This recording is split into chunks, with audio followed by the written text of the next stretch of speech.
Baik, sekarang kita masuk pada bab untuk merancang program latihan. Oke, tadi kita sudah menggunakan satu ya penjelasan bahwa dari jumlah sesi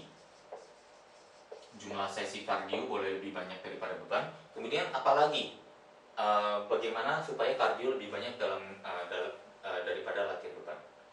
Ayo coba tebak, bisa nggak? Ya benar sekali teman-teman, kalau berpikir bahwa oke, kalau memang ternyata ada klien yang latihannya seminggu cuma bisa 3 kali, seminggu bisa 3 kali berarti apa? Atau 4 kali, 3 dalam 4 kali itu berarti per sesi latihannya itu sudah harus ada dua-duanya, latihan kardio, latihan beban dan latihan kardio.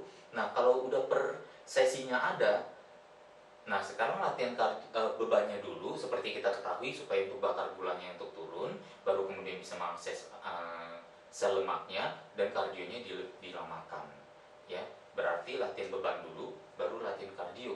Tapi latihan bebannya lebih singkat, latihan kardionya lebih banyak. Berapa banyak kardionya atau berapa persentasenya?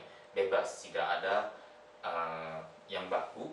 Ya kalau misalnya katakan seorang trainer bisa hanya bertemu dengan kliennya 1 jam, kita bisa memberikan kepada mereka, oke, latihan bebannya 15 menit, tapi latihan kardionya 45 menit. Atau latihan bebannya 20 menit, latihan kardionya bisa 40 menit. Ya, jadi lebih kurang di kisaran seperti itu juga sudah cukup bagus.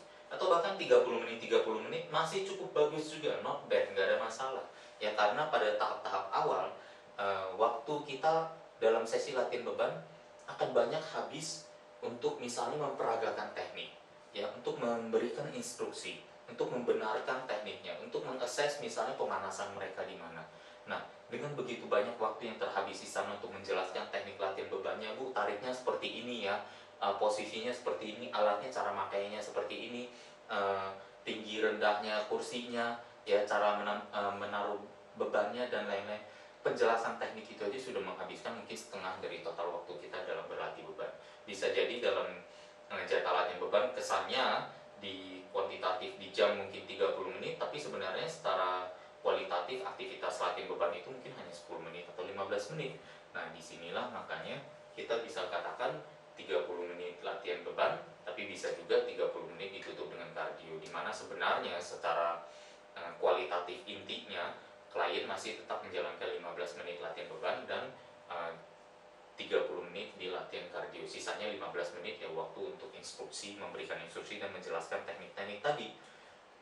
Berarti di sini adalah jumlah waktu per sesi, distribusi atau jumlah waktu, pembagian, distribusi, jumlah waktu per sesi. Nah, distribusi jumlah waktu per sesi ini yang tadi sudah kita sampaikan, bahwa kardio bisa lebih banyak dari beban, baik itu dalam jumlah sesi latihan ataupun saat dalam sesi latihan itu bisa di breakdown, latihan beban dulu baru latihan kardio, tapi latihan bebannya lebih sedikit, latihan kardionya lebih banyak. Demikian cara kita dasar mulai memasuki pengetahuan mengenai program pembuatan latihan beban.